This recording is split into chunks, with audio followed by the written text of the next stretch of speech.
The Stolen Words, a story of betrayal, healing, and reclaiming her voice. Reddit stories. They met in autumn, the kind that paints the world in slow, falling gold, when scarves begin to wrap tightly and city parks turn into galleries of rustling leaves. It wasn't love at first sight, but something close, an undeniable click, a magnetic pull neither of them tried to resist. I remember the first time she mentioned him to me. Her eyes lit up in that peculiar way people's do when they believe fate has finally whispered their name. "He just listens," she said, sipping her coffee too quickly and burning her lip. Like, really listens. At the time, I smiled, nodded, thought how rare that must feel in this age of distractions and half-scrolled conversations.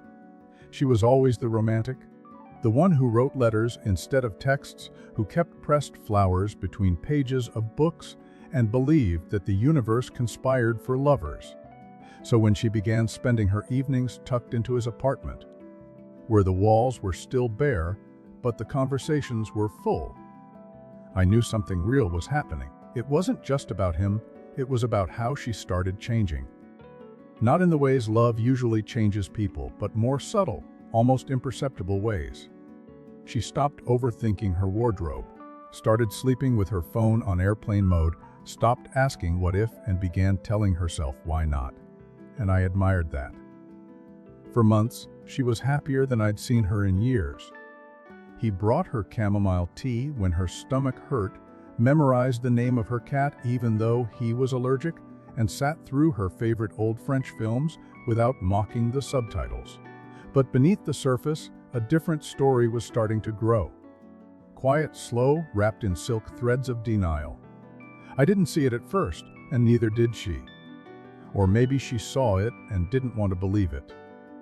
Because who wants to think their safe space is shifting? The ground beneath softening like wet clay. The first sign came in the form of a journal. She always kept one, a little black notebook with pages filled in elegant cursive. It was her sacred thing, off limits to everyone. I remember once reaching for it as a joke when we were teenagers, and she yanked it from my hands like it was an open wound. "Nobody reads that but me," she said. But after they started dating, she told me she'd left it on his desk accidentally, hadn't realized until the next day. When she asked if he'd seen it, he shrugged and said no. That would have been fine. Things get lost all the time. Except it reappeared a few days later in her bag.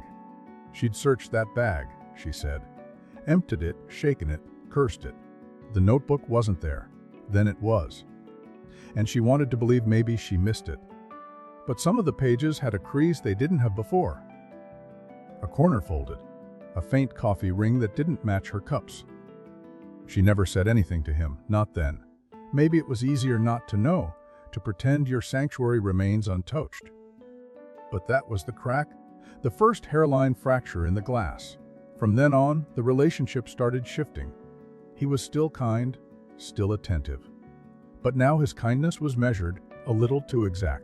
He brought up things she hadn't told him, things that felt like déjà vu until she realized they'd only ever lived in her journal. The way she felt about her father, her doubts about grad school, her childhood fear of basements. He would mention them as if they were shared memories, when in truth they were confessions scribbled under her pillow. And still, she said nothing. Because when you care for someone, you excuse the strange things. You rewrite their actions into softer narratives. He must have guessed. Maybe he just knows me that well. Maybe I said it in passing. Maybe. Time passed. They moved in together. Cramped two-bedroom above a bakery that smelled like burnt sugar every morning. She painted the walls pale blue. He bought a plant he never watered. They settled into routines, Tuesday night tacos, shared grocery lists, Spotify playlists full of indie rock and piano instrumentals. To the outside world, they were the picture of harmony. But she began writing less. Her journal stayed tucked away more often, buried at the bottom of drawers instead of on her nightstand. Not because she trusted him, but because some small voice inside her warned her not to. And even then, she never considered leaving, because isn't that what people do? They stay, they compromise, they adapt. But adaptation slowly started turning into erasure, the things that made her feel alive. Her solo walks in the park, her impromptu bookstore visits, her calls with friends just to hear their voices, began to fade. Not because he told her to stop. No, that would have been too obvious. It was the gentle guilt. The way he'd sigh when she got home late. The way he'd mention how quiet the apartment was without her. How much he missed her laugh. How the cat only purred when she was around. So she began to stay home more, cook more, watch the shows he liked, even when she hated them. And when she did sneak moments for herself, she stopped telling him about them. It became easier to keep parts of her hidden than risk seeing them turned into another conversation about us. It wasn't malicious. At least, not openly. But that's the thing about control. It doesn't always need to shout. Sometimes it just whispers, consistently, until you forget what your own voice sounds like. The turning point came during a storm, a real one, not metaphorical. One of those summer tempests that arrives out of nowhere and swallows the sky in gray. The power went out. They lit candles, drank wine straight from the bottle, played cards on the floor. It should have been romantic. It almost was, until she noticed the journal, again, sitting on the edge of his desk. Not hidden, not returned. Just there, she hadn't taken it out in weeks. She felt her stomach drop, a slow descent like an elevator without brakes.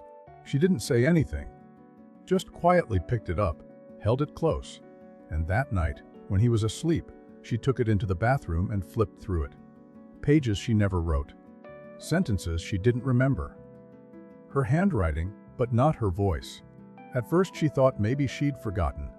Maybe she'd written those things in half sleep, half dream. But no. Some entries described events she hadn't lived, emotions she didn't feel. And then it clicked. He had been writing in it. Not forging, not mimicking, but continuing. As if it were a shared diary. As if he were helping her process. Thoughts she hadn't yet had. She didn't scream. She didn't cry. She just stared at the pages, realizing the depth of what she'd allowed, of how thoroughly she had been rewritten. The next day, she didn't mention it. Not directly. She began asking little things. Did he believe in boundaries? Did he think privacy mattered in relationships? And he always said the right things. Of course, of course, of course. But actions speak differently than mouths. She told me all of this weeks later, in hushed tones over iced coffee and nerves. Her hands trembled slightly as she confessed. I think I've been in love with someone who wants to be me more than be with me. It haunted me, that sentence. Because it made sense. Suddenly, everything did. The mirrored mannerisms. The borrowed phrases. The way he started wearing flannel even though he once mocked it. The way he'd start humming her favorite song before she did. And when she pulled away. Started going out more, reclaiming old pieces of herself. He reacted not with anger, but with fear. As if losing her meant losing his own identity. But the final straw didn't come from him. It came from someone else entirely. A stranger. One she met at a reading downtown. A poet, quiet, unassuming, but observant. They chatted about literature, sipped cheap wine, exchanged social handles. And 2 days later, he messaged her something that made her stop breathing. I hope this isn't too forward, he wrote, but I think your boyfriend's been copying your journal entries. I saw a few online months ago under another name. Same phrasing, same stories, same metaphors. I'm sorry if this is weird, but I thought you should know. The world tilted. She searched. Dug. Cross-referenced. And there it was. An entire blog under a pseudonym, updated weekly, filled with her innermost thoughts disguised as someone else's. Thousands of followers. Praise in the comments. Applause for vulnerability that was never his. And suddenly it all snapped into place, a puzzle she hadn't even realized she was solving. But that part of the story, the confrontation, the fallout, the decision, belongs to the next chapter, because what happened after she discovered the truth was not what anyone expected. Not even her. She didn't scream. She didn't message him, didn't call, didn't march into the living room and throw his laptop out the window like a movie scene. She simply stared at the glowing screen for what felt like hours, each breath a shallow betrayal. There it was, her voice, dressed up in digital disguise, masquerading under a fabricated name that was just believable enough to pass. The blog was minimal, elegant, the kind he'd know how to design. He worked in UX after all. Each post was time-stamped, neatly tagged with words like growth, healing, loss, self-love, introspection. But the real tags should have been theft, manipulation, erasure, because those weren't just musings or vague emotional echoes. They were hers. Word for word, line for line, her journal had been carved up and fed to an audience of strangers who had no idea they were applauding the wrong person. She clicked on a random post from 3 months ago and immediately recognized the first sentence. It was about a dream she'd had after her grandmother died, the one she only ever wrote down, never said aloud. A private grief-turned-performance art, curated under the handle Thesalent Bloom. Of course he chose a name like that. He always said she bloomed when she was quietest. That night, she didn't sleep. Not a wink. She lay next to him while his breathing remained steady and unbothered, her body rigid beneath the sheets, her mind spiraling through timelines and what-ifs.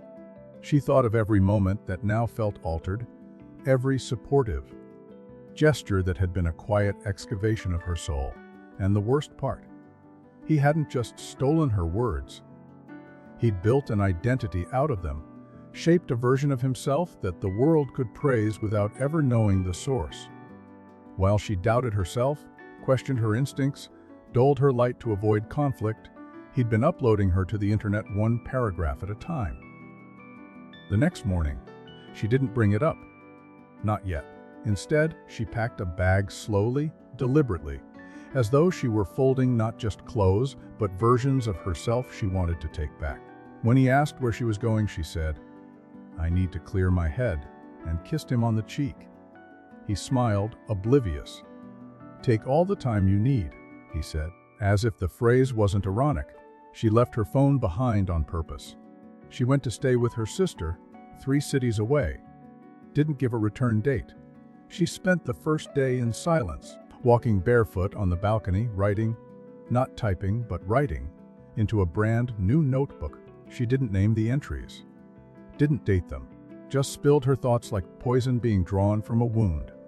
The second day, she printed out the blog. Every entry, all 2 to 13 of them, highlighted the lines that were unmistakably hers. There were dozens. Some were copy-pasted without alteration, others slightly rephrased to pass as his. But even those bore her fingerprints, her metaphors, her rhythms, her pain, her hope, her. On day 3, she considered options: legal action, public exposure, confrontation.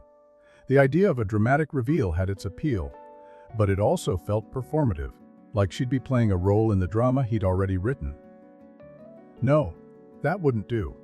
She wanted something quieter, colder, cleaner, something that mirrored the way he'd violated her. Unseen, unsuspected, devastating. So she made a plan. She created a new email address, untraceable. Created a Dropbox folder with all the evidence. Her original journal scans, timestamps, the blog entries, everything. She composed a simple message. "You are plagiarizing someone. I thought you should know. Here is the proof. Do better." Then she sent it to the blog's top followers, the ones always commenting with hearts and admiration. She sent it to a few small literary magazines that had quoted his blog. She sent it to him, and then she disappeared again. No follow-up, no reply, just silence. The fallout, of course, was immediate. 3 days later, her phone, still at home, buzzed relentlessly. Calls, messages, emails, even her sister's landline started ringing. But she didn't answer. She just watched from a distance as his online world unraveled. The blog was deleted within hours. His social media went private. An awkward, defensive post appeared on his LinkedIn. Sometimes people misinterpret inspiration. I deeply regret any confusion caused. It was pathetic, transparent, and thoroughly expected.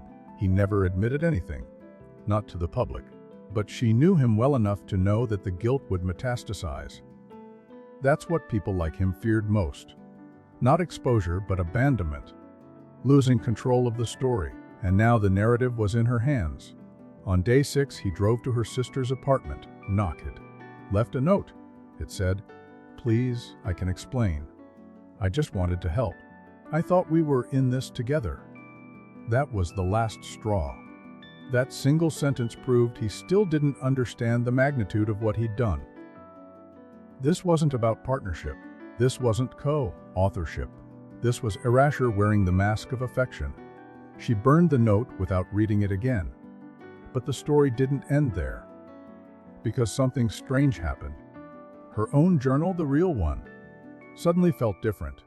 He had tainted it. Even though it had never left her possession again, she couldn't look at its pages without wondering what he'd seen, what he'd taken, what he'd reworded into something marketable. So one afternoon, she walked into a riverbank near her sister's home, opened the notebook, and let the pages fly out one by one into the wind. She didn't watch them float. She just turned around and walked home. Later that night, she began typing. Not journaling, writing. For the first time, not for healing, not for understanding, but for reclaiming. Her voice, her language, her story. She started a blog of her own, anonymous at first. No backstory, no face, just truth. But this time, she chose to speak in the third person. She fictionalized, tweaked details, changed timelines. But the core of it, the marrow, was all hers, and people noticed. Slowly, the readers came, drawn not by a performance of pain, but by the raw authenticity she bled through every sentence. They said her writing felt like remembering something you never lived but always understood. She never corrected them, let them believe it was fiction. In a way it was, but fiction born from something too real to face directly. Weeks passed. He tried contacting her again. Letters now, handwritten, as if trying to imitate her. But she never read past the first lines. He was no longer part of her world. He had been erased just as thoroughly as he had tried to rewrite her. And yet, even after all of it, she never named him. Not once. In her blog, in her conversations, even in therapy, he remained unnamed. Because naming him gave him power, and she was done handing him tools to chisel away pieces of her. One day, she found herself back in the city. She didn't mean to visit their old apartment, but her feet led her there anyway. The building was the same, but the bakery downstairs had changed owners. No more burnt sugar smell. She stood across the street, watching the window that had once been theirs. It felt like a scene from someone else's life. Like remembering a book she'd read years ago, one that made her cry but that she no longer kept on the shelf. She didn't cross the street, didn't need to. Some doors stay closed, not because they're locked, but because you've built better ones elsewhere. Months later, her blog was nominated for an award. Nothing huge, but meaningful. It was proof that her voice mattered, not as borrowed inspiration, but as origin. People wanted to interview her, know her real name, see her face. She declined, told them she preferred the words to stand alone. And still, the audience grew. Not just in numbers, but in connection. People wrote to her, told her how her stories helped them leave toxic relationships, start therapy, write again, forgive themselves. She always replied with the same message: your voice is valid. Use it, even when it trembles. Because that's what she had learned, that survival isn't about silence or even endurance. It's about the choice to narrate your own life before someone else drafts your ending. But the final twist, the one even she didn't expect, came a year later. She received an email, anonymous sender, no message, just a link. She hesitated before clicking. Her hands trembled like they had on that stormy night. But curiosity won. The link led to a new blog. It was his, different this time. No stolen words, just a single post, a confession. Long, rambling, apologetic in tone, but hollow in substance. It was clear he still didn't get it. He spoke about obsession, about love, about how he'd never meant harm. He talked about loneliness, about art, about inspiration. About her. Without naming her, of course. But she could see the fingerprints. The last line read, "I hope one day she'll write me into a story again, even if I'm just the villain." She closed the tab. Didn't respond, didn't save the link. just whispered to herself, "You already are," and kept writing, because the story was no longer his to influence. It never had been. She didn't talk about it much after that. Not to friends, not to family, not even to the readers who hung on to her every post. Some things weren't meant to be processed aloud, not because they were too painful, but because they no longer held power. And that was the strangest part. How quickly power dissipates when you stop giving it your attention. What had once consumed her? His shadow on every page, every sentence he borrowed, every emotion he distorted, no longer defined her. She didn't need to explain herself. She didn't owe the world a breakdown of how it felt to be emotionally plagiarized. Her words had already done the explaining, just in different forms. Through characters, through metaphors, through made-up names that wore real hearts. If anyone ever read between the lines, maybe they could trace the origin of those scars. But no one needed to. That story had been lived, not published. Instead, she poured herself into new stories. Ones untouched by him, ones that had nothing to do with betrayal or manipulation or obsession. She started a new project, something lighter, something playful. A serialized tale of a woman who could hear people's thoughts when they touched books. It was whimsical and strange and full of heart. And it had nothing to do with her past, which was precisely why it was so liberating. For the first time in years, she was creating without caution, without that tight feeling in her chest that someone might be watching, absorbing, mimicking. And perhaps the most important shift of all, she started sharing parts of her real self again, slowly, intentionally. A photo here, a small video there. Not everything, but enough. Enough to remind herself that she wasn't hiding, that she didn't have to wear a mask to be safe, that she didn't need invisibility to feel protected.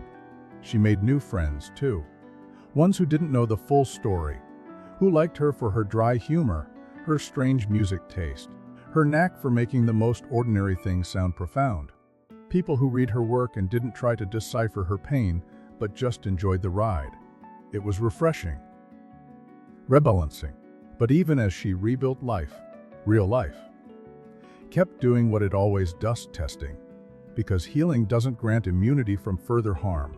It just gives you better armor. And so when a new relationship began to blossom, quietly, unexpectedly, it brought with it a different kind of anxiety. Not loud, not sharp, but persistent. Like a background noise you only notice when everything else goes still. His name was Mark. She met him at a bookstore. Not in a poetic, destiny-driven way. No, he worked there. She asked for a recommendation. He gave her one she already owned. She laughed, and somehow that turned into coffee. Then long walks. Then shared playlists. Then familiarity. At first, she kept her guard up so high it was almost ridiculous. She analyzed every word he said, every look he gave her, like decoding a secret language she'd forgotten how to trust. But Mark was patient, kind in a way that didn't feel performative. He never asked too many questions, never pushed her to open doors she wasn't ready to unlock. One evening, as they walked home from a poetry reading, he asked, "Do you ever write just for fun, without sharing it?" The question landed like a soft echo from a former life. For a moment, her throat tightened. Not because the question was intrusive, but because it reminded her of someone who used to weaponize that very curiosity. But this was different. His tone was gentle. Curious, not entitled. She nodded. "Sometimes," she said. "Mostly in the margins." He smiled. "I think that's where the best stuff lives anyway." And that was that. He didn't pry. Didn't ask to read anything. Didn't need to. That was when she realized something crucial. Trust isn't built through words. It's built in what's not said. In the spaces where someone chooses to respect your silence rather than fill it with questions. She didn't fall in love with him instantly. That kind of magic belonged to another life, another version of her that had trusted too fast, too recklessly. This was different, slower, deeper. She didn't even realize she'd fallen until one day she caught herself writing about him. Not in fear, not in analysis, but in wonder, describing the way his presence felt like morning sun through half-closed blinds, quiet, steady, warm. But love, real love, brings with it its own kind of vulnerability. And so came the inevitable moment where she had to tell him, not everything but enough, about the blog, about the betrayal, about the journal. She didn't plan it. It spilled out one night after too much wine and a conversation about favorite childhood books. The floodgate opened and out it came. Not dramatic, not accusatory, just honest. When she finished, she expected him to respond with shock or outrage or pity. But he didn't. He just reached across the table, touched her hand, and said, "That must have been hard. I'm glad you're still writing." It wasn't poetic, it wasn't profound, but it was perfect. Because it was real. No promises, no theatrics. Just acknowledgement. That was the moment she knew this new chapter was different. Meanwhile, somewhere in the background of all this, the internet kept spinning. Social platforms rose and fell. Trends changed, algorithms shifted, and yet, her little blog remained, a quiet corner of the digital world where people came not for clickbait, not for drama, but for truth. Unpolished, unpredictable, untamed. One day, she received a message from a university professor who'd been using her work in a creative writing course. "Your stories sparked more discussion than anything else this semester," it read. "You've helped my students feel seen." She read the message 3 times before replying. Thank you," she typed, then deleted it. Then wrote instead, "That means everything. Please tell them their voices matter too." She never stopped thinking about the past entirely. Memories are like old furniture. You might move them to the attic, but they're still part of the house. Sometimes she'd stumble on an old draft or a scribbled note in the back of a book and feel that familiar sting. But it didn't anchor her anymore. It just reminded her of the path she'd walked, of the girl she used to be, the one who handed her journal to the wrong hands, and the woman she became, the one who learned to write not just for healing, but for power, for beauty, for connection. Eventually, she stopped checking his online presence. The curiosity faded. The need to see if he was watching, copying, lurking, it vanished. She didn't care anymore. Let him reinvent himself for strangers. Let him perform vulnerability if that was all he knew how to do. She wasn't his anymore. Not his muse. Not his mirror. Not his cautionary tale. A year later, on the anniversary of the day she left their apartment, she did something she hadn't done in a long time. She wrote a journal entry. Just 1 page. No pressure. No expectation. Just ink and truth. She ended it with a single sentence. "The worst thing he ever did was make me doubt my own voice. But the best thing I ever did was take it back." Then she closed the notebook, placed it gently on the shelf, and went to bed. That night, she dreamed not of storms or pages being stolen, but of fields, wide, open fields, and she was running, not away from anything, but towards something. Something bright, something unnamed, something hers. The seasons changed again, and with them, the rhythm of her days. By now, the chaos of the past felt like a former life. A city she had once lived in, full of narrow streets and shadowy corners she no longer needed a map for. The blog still thrived, though she updated it less frequently. Not because she'd run out of stories, but because she no longer wrote from urgency. The need to bleed onto the page had softened. She was no longer writing to survive. She was writing to breathe. Her readers noticed the change. Some drifted away, chasing louder narratives elsewhere. But those who stayed understood. They didn't come for spectacle. They came for honesty, and she gave it to them in quieter doses now, like sunlight leaking through drawn curtains. Her relationship with Mark deepened in the spaces between those quiet moments. There was no grand declaration, no official day it started. It just grew like ivy along a stone wall, slow, steady, anchoring itself before anyone realized it had already become part of the structure. He never asked for details she wasn't ready to share. He never romanticized her pain or tried to turn it into art. Instead, he asked about the mundane, what she liked in her coffee, which side of the bed she preferred, how she organized her bookshelf. It felt strange at first to be wanted not for what she could inspire in someone else, but for who she simply was. One afternoon, as they sat reading together in a quiet cave, Mark looked up from his book and said, "You don't have to be anything more than this." He didn't elaborate. Didn't need to. It was the kind of statement that didn't demand a response. And yet, something inside her shifted. It was also around this time that an email landed in her inbox, its subject line vague: literary panel invitation, authenticity in online storytelling. At first, she assumed it was spam. But the sender was real. A university literature department was curating a series of panels on voice, vulnerability, and ethics in digital storytelling, and someone had recommended her. The professor in charge wrote, "Yo, your blog has been quietly shaping how many of us think about authorship, identity, and the line between fiction and theft. Would you consider sharing your thoughts with us?" She stared at the screen for a long time. Every part of her bristled at the idea. A public panel meant questions, exposure, memory. But it also meant something else: ownership, a chance to tell her story on her terms, not buried in metaphor or filtered through fiction. A part of her wanted to say no, to remain in the safety of her semi-anonymity. But another part, the part that had once burned her own journal pages on a riverbank, understood the value of choosing when to speak. So she said yes. She didn't tell Mark right away. Not out of secrecy, but self-preservation. She needed to sit with the decision first, to see how it felt in her mouth before saying it aloud. When she finally told him, his only response was a smile and a soft, "I'll be in the front row." That night, she began drafting her notes, not with bullet points or formal structure, but like a letter. She addressed it to her past self, the girl who once mistook violation for love.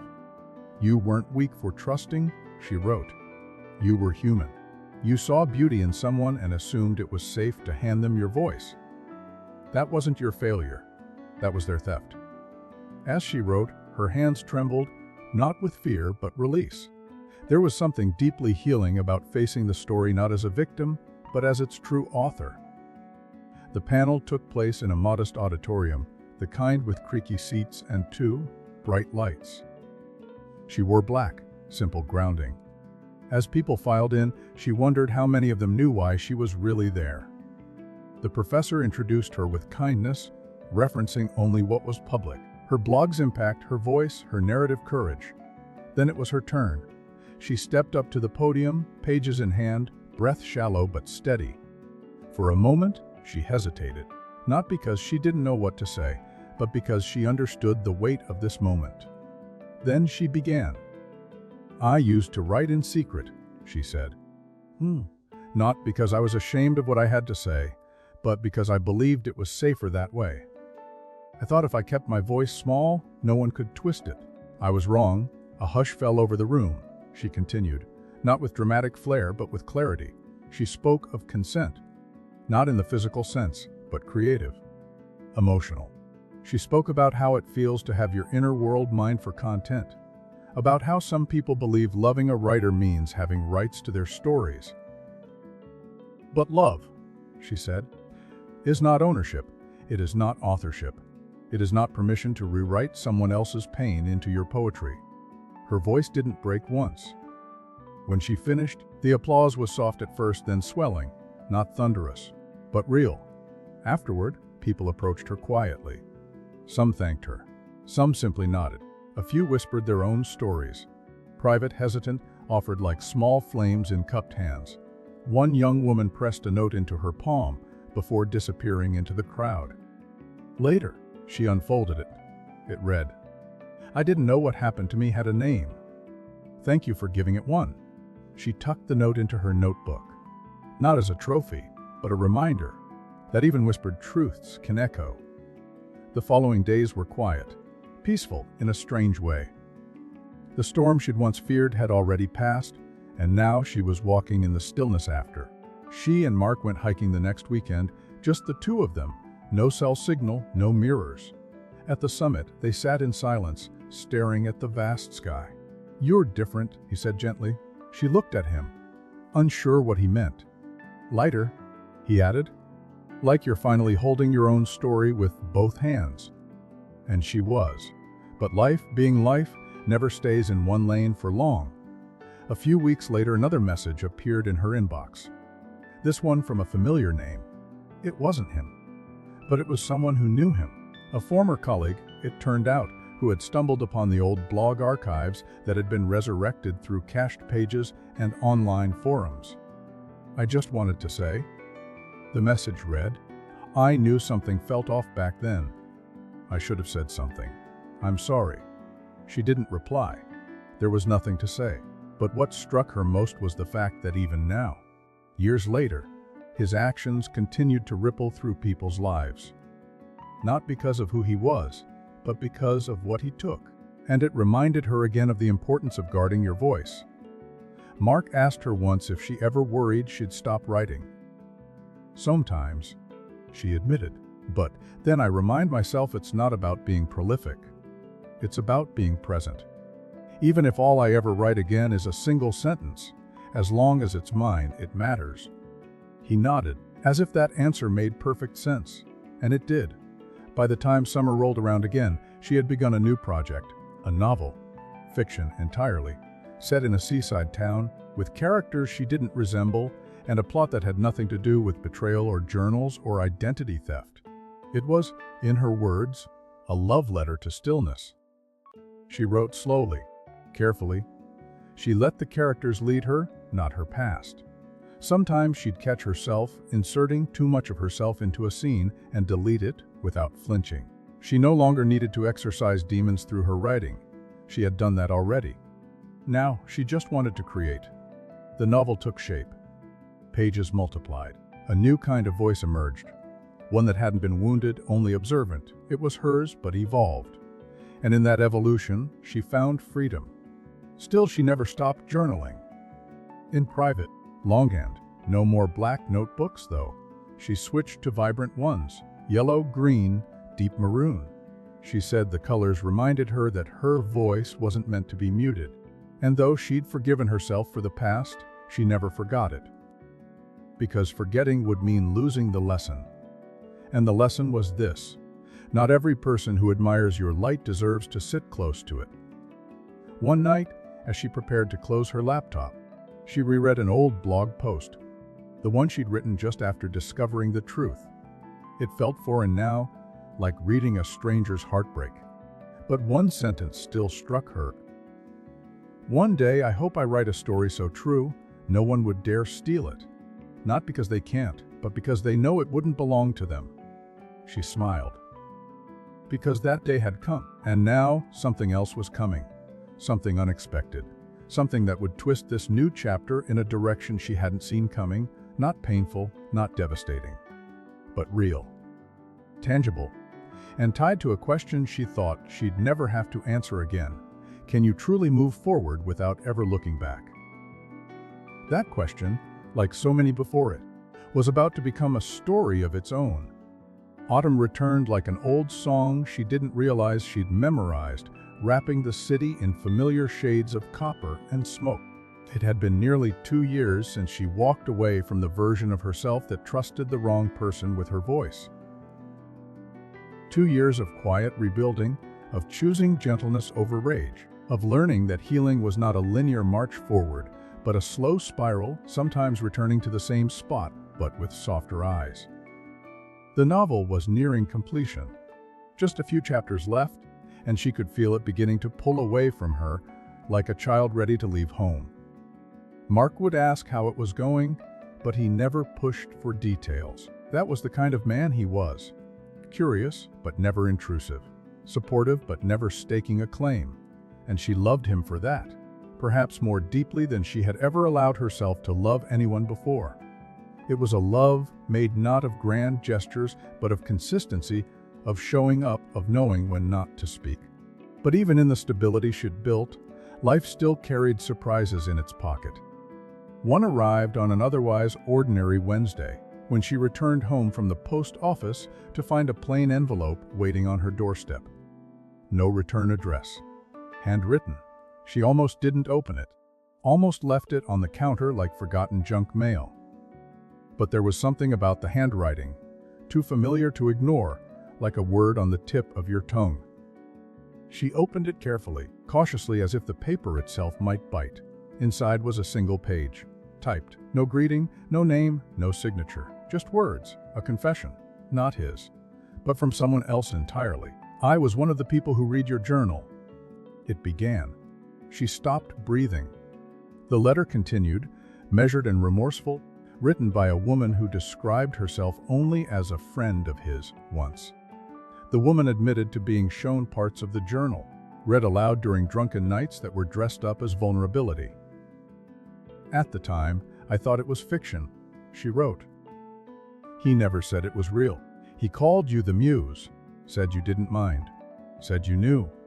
Her hands trembled as she turned the page over, but there was no second page. Just a final line at the bottom, hastily typed. I only realized the truth when your stories found me months later. I wanted to say I'm sorry, and I believe you. She sat down, for a long time, not angry, not panicked, just still. Because the past has a way of echoing louder when you least expect it.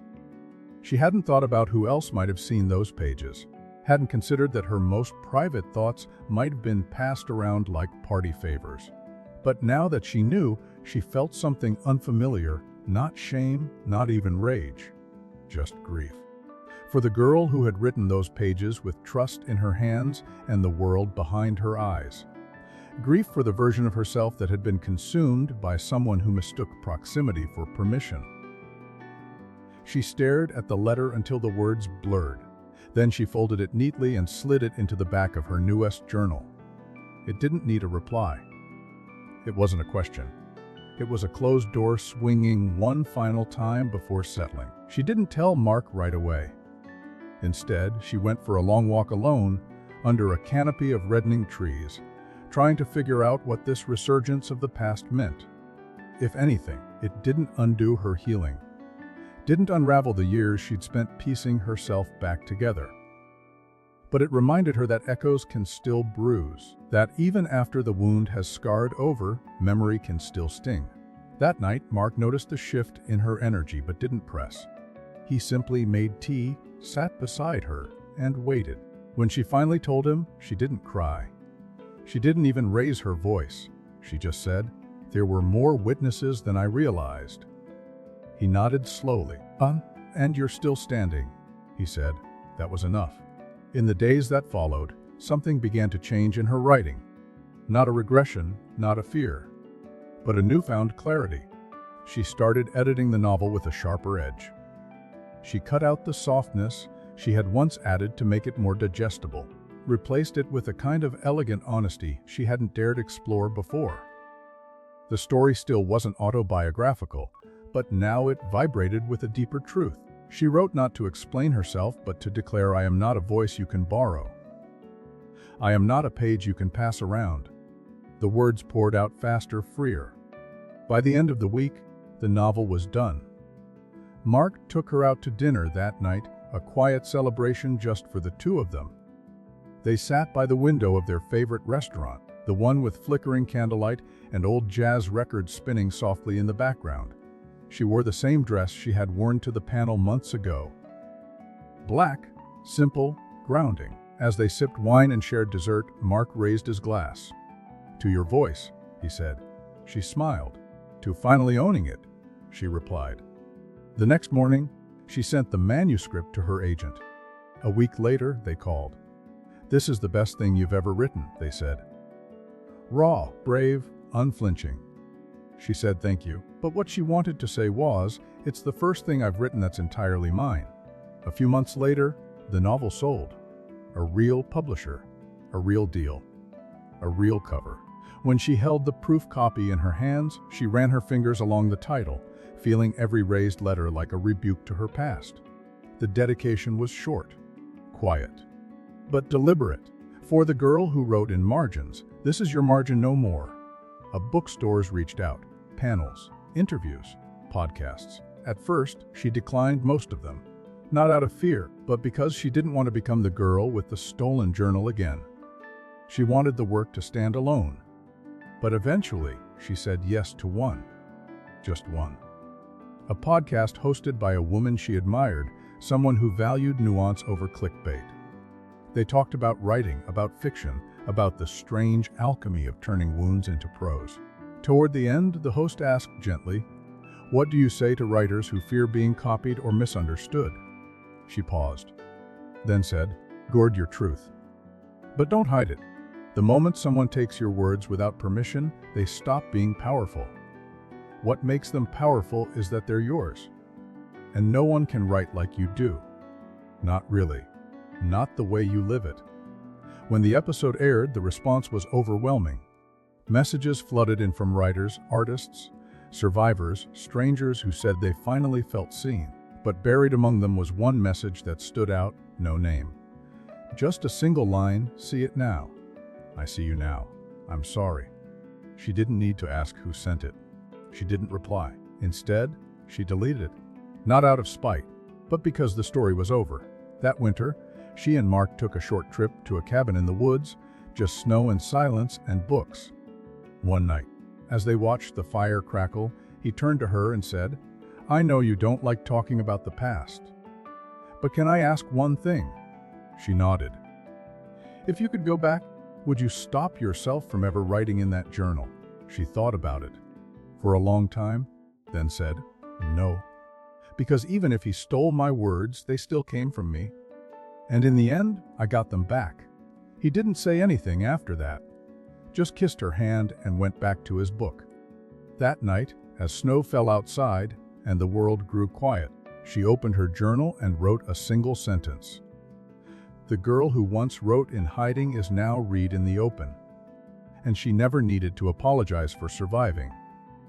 But even as she finished the sentence, she knew the story wasn't quite done, because something was coming. Something that would challenge everything she thought she knew about closure, identity, and the blurry line between past and present. A knock she didn't expect, a truth she hadn't been told, a twist she never saw coming. And once again, it would begin with a name, one she hadn't heard in years. It arrived on a Tuesday, the most unremarkable day of the week, which somehow made it perfect for what came. The day began as any other. Mark kissed her forehead before leaving for work. She poured her coffee, sat by the window, and opened her laptop to work on a new short story. The one about the woman who collected lost voices in glass jars. But before she typed a single word, a notification blinked in the corner of her screen. An email from a name that made her stomach lurch. Subject, "A request." Amelia Ward. She stared at it for a full minute before opening it, blinking fast, her hands already cold. Amelia Ward. She didn't know the name personally, but she recognized it. Everyone in the literary world knew it. A rising star. Sharp essays. Best-selling memoir, viral TED Talk about radical empathy and storytelling. The same woman whose debut collection had once felt eerily familiar to her, though she'd chalked it up to a shared style. The prose had echoes, but no outright theft. Or so she thought. Now, staring at the subject line, she felt something shift. Slowly, carefully, she clicked. "Dear Air," her name, "I hope this message finds you well. I want to begin with honesty. I don't expect forgiveness. I only ask for 10 minutes of your time. You don't know me, but I've known you for longer than you might think. Years ago, I became friends with someone you once trusted. You shared your world with him, and through him, so did I. I didn't know the truth at the time. I believed the stories were his. I believed the voice he used was his own. I was naive, and maybe I wanted to believe it because his darkness made for compelling reading. I built on that, used fragments, echoes. I never copied directly, but I built paths using stones that weren't mine, stones that were yours. When the blog went down, I thought it was gone forever. And when your blog surfaced, I recognized the voice I had misattributed. For the first time, I saw where those stories truly came from. You. My career has been built on the bones of someone else's grief. That's a truth I've had to sit with every day. I'm writing because my next book includes a chapter about the ethics of inspiration and the lines we don't always see until we've crossed them. I want to name what I did. I want to name you, if you'll let me. If not, I'll tell the truth without placing you in it. I just thought, after everything, you deserved to be asked. Amelia, she read it 3 times. The first time through shock, the second through anger, the third through something closer to numbness. And then she just sat there, staring out the window, the coffee growing cold in her hand. All this time, she had been looking behind her, expecting the past to show up wearing the same face. But it hadn't. It had moved through someone else. A woman, a stranger who had walked through the back door of her story and set up shop in its shadow. Mark came home early that day.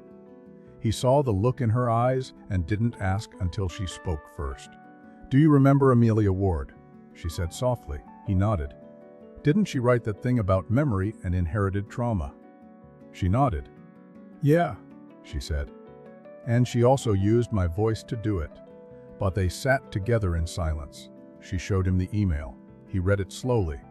When he finished, he looked at her with a question behind his eyes, but didn't say it. She answered it anyway. "I don't know what I'm going to do." Because she didn't. Part of her wanted to respond with fire, with fury, with a public reckoning. Another part wanted to delete the email, shut the laptop, and never speak her name again. But the largest part, the part that had lived through theft and silence and rebuilding, felt tired, not defeated, just bone-deep weary. This was a battle she thought she'd already fought. Yet here it was again, just in a different form. She waited 3 days. Reread every message, every line, dissected it until her brain ached. Then finally, she opened a blank page and began to type. "Amelia, thank you for your honesty. That's more than I ever got from the man who started this chain of theft. I appreciate your words, even if they reopen something I thought had been closed. My work is mine. My voice is not for borrowing. But I know what it means to carry guilt, and I believe in growth more than I believe in vengeance. I don't want to be named. I've already spent too much of my life being a character in someone else's story. But I won't stop you from telling the truth. Just tell your truth. Make it yours. Don't hide behind me. That's all I ask." Her name, she didn't send it right away. Let it sit in drafts overnight. Slept with her phone turned off and the windows open. When she woke, she reread it and didn't change a single word. Then she clicked send. In the months that followed, she thought about the email only occasionally. Enough to keep herself grounded, but not enough to spiral. Her novel released and was met with quiet acclaim. Not a blockbuster, not a viral moment. But readers found her. Readers who saw themselves in her fiction, who sent letters that began with, "I didn't know anyone else felt this way." That was the kind of legacy she wanted. Not noise. Resonance. Then came the article. It appeared online one morning without warning. An excerpt from Amelia's upcoming book published in a major magazine. She debated whether to read it, stared at the headline for hours. But eventually curiosity won. She clicked. The essay was raw, confessional, detailed. It named no one, but the skeleton of her story was visible to anyone who knew where to look. Amelia didn't excuse herself, didn't shift blame. She called it what it was, appropriation dressed in admiration. She wrote, "Sometimes, we don't steal words, we steal the right to tell them. And that theft is harder to detect because it looks like praise." She closed the tab with a strange cocktail of relief and grief. She didn't feel vindicated, just seen. And sometimes that was enough. A few weeks later, she received another envelope in the mail. No return address again. But this time, it contained something different. A book, Amelia's, with a handwritten note inside the cover. "You were right not to let me name you. But if you ever change your mind, this story is still yours to own." She didn't write back. But she kept the book. Not on display, not on the living room shelf. Tucked away, spine in, among old drafts and notebooks. Not as a trophy, but as a reminder. Spring arrived and with it change. She and Mark moved into a new apartment, one with light that poured in like forgiveness. The first box she unpacked was her journals. Dozens of them now. Not all filled, some half-started. Others finished and sealed with ribbon. She opened one at random and read a line she barely remembered writing. "Maybe I don't need to be louder. Maybe I just need to be clearer." She smiled. That was her now. Not shouting, not silent, just steady, clear. Heard, months later, as she stood at a podium for her second book launch. A quiet event at an indie bookstore, nothing grand. Someone in the audience asked, "Do you think stories ever really end?" She paused, then said, "No. They just stop needing to be told out loud." And as the applause washed over her, as Mark's gaze found hers from the back of the room, as her fingers curled softly around the book she had written entirely with her own voice, she knew this was the ending she never expected but always deserved. Not one where the past vanished, but one where she no longer had to carry it. Enjoyed the video? Give it a thumbs up, subscribe to the channel, and tap the bell so you never miss an update.